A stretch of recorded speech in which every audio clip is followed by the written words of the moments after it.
apologies for asking this of you, Alain. It's merely that I'd like to make an inquiry regarding the nature of these sanctuaries. Please, your presence is more than welcome. We'll ask the sage together. I'll start by offering a prayer to the sanctuary.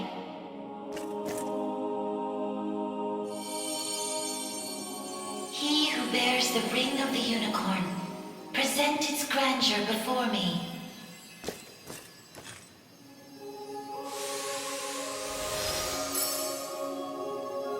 Beside you stands the Tyrannos of Alain. The ring of the unicorn would remain ever bound were it not for you, or for your ancestors, who conveyed the rite of covenant through a great many generations. For that, you have my utmost gratitude. 'Tis a kindness I scarcely deserve, O wise sage. But if I may, I wish to ask a question of you. For what purpose were these sanctuaries constructed? To house errant, wandering souls, those of the fallen Zenoiran Empire.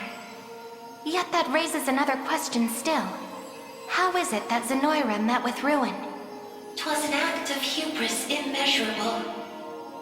In search of the forbidden gift of immortality, their sorcerers made sacrifice of a divine being, the great and noble unicorn.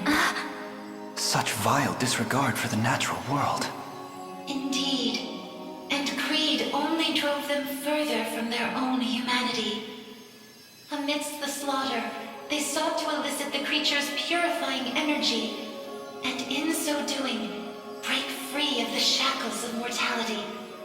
Yet the cleansing fires of the unicorn glow impossibly bright, violent in their rejection of vice and villainy. For the wicked-hearted to harness such a power as their own would be a contradiction of its very purpose. 'Twas a miscalculation of the most fatal ilk. With the beast's dying embers, the fury of the unicorn struck Zenoira's people. Their skin burned, their flesh was rent from their bodies, and their souls were condemned to wander for the rest of eternity. How horrible.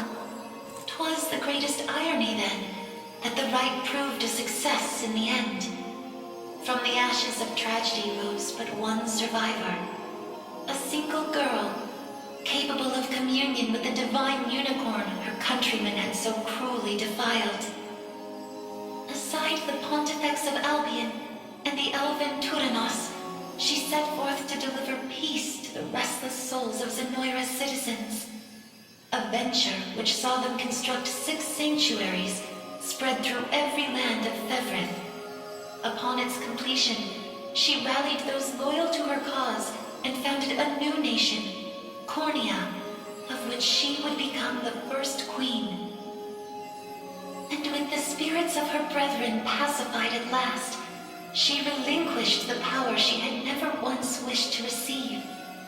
'Twas then that it was severed in twain, each half laid into a sacred relic, symbolic of her tale.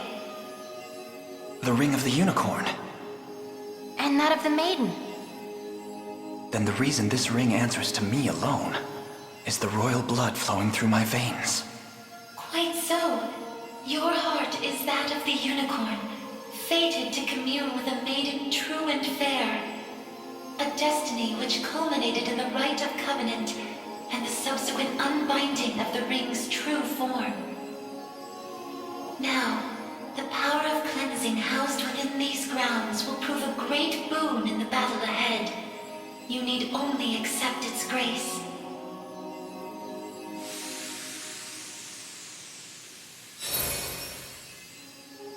Your will is mine own, righteous Prince of Cornea.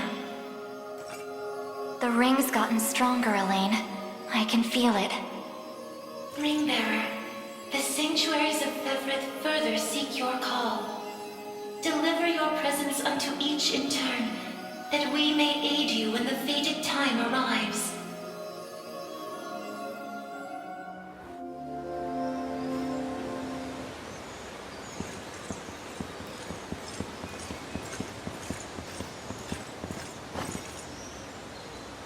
This is it. The same altar I saw in our texts.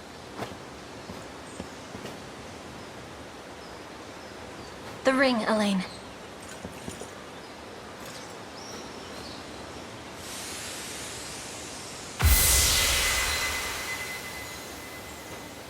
Looks like I was right. What do I do next? Come back here with the person you've chosen for the rite. Offer them the Ring of the Maiden, and you're done. That is, if they accept. Doing so should unleash the power stored deep within your own ring. But Is there more?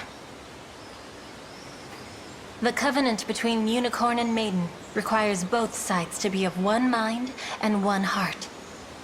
If either betrayed the pact they swear at this altar, they would face terrible consequences. At least, according to the texts. I'll have to keep that in mind.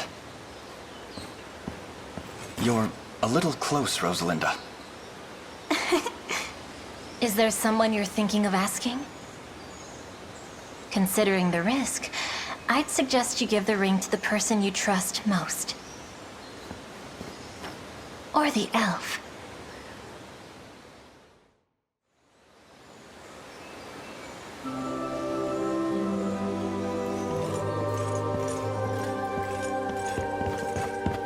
Could you perhaps stand back a bit?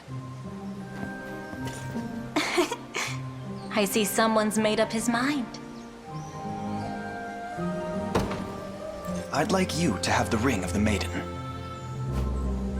You realize accepting would make me the Queen of Cornea, yes? Naturally. And what? Is that all you have to say? Tell me how you truly feel, Alain.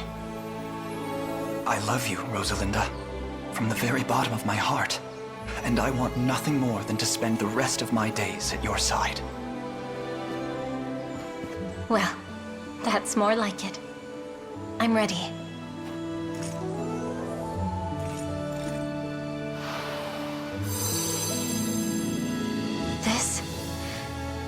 This is the happiest day of my life.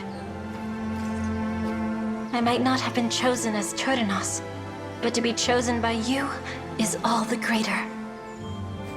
Just now I'll be awfully furious if you go dying before me. I'm not sure that's a demand I can meet. Elves live for far longer than mere humans, after all. Then I suppose Cornea will have to get used to my solitary reign. Well, if it means ruling beside you, perhaps I could try holding on just a bit more.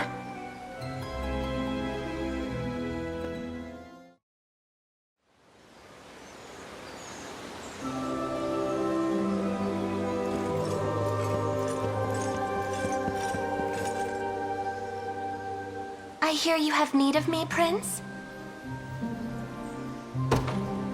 I'd like you to have the Ring of the Maiden. Allow me to ask you something before I offer my response. Elves and humans bear the same flesh, bleed the same blood, yet the limits of our mortality differ greatly. I will live on long after your spirit has returned to the Earth. My grief is all but inevitable if we continue down this path. What do you make of that? I'm well aware that agreeing to this will subject you to years of solitude and sorrow. But I share in that sentiment myself. The mere thought of leaving this world without you at my side fills me with the coldest melancholy and fear. Even still, I wish to spend what little time I have with none but you. I know it to be selfish of me, naive even, and yet I ask that you forgive me this request all the same. Thank you, Alain. I can tell you truly mean what you've said. And you're right. Grief visits upon more than just the one left behind. I accept your proposal. And your melancholy, your fear, as well as your selfishness. Let us swear our union. By the might of these sacred rings, we shall remain as one until the day death himself tears us apart. There could be no greater honor.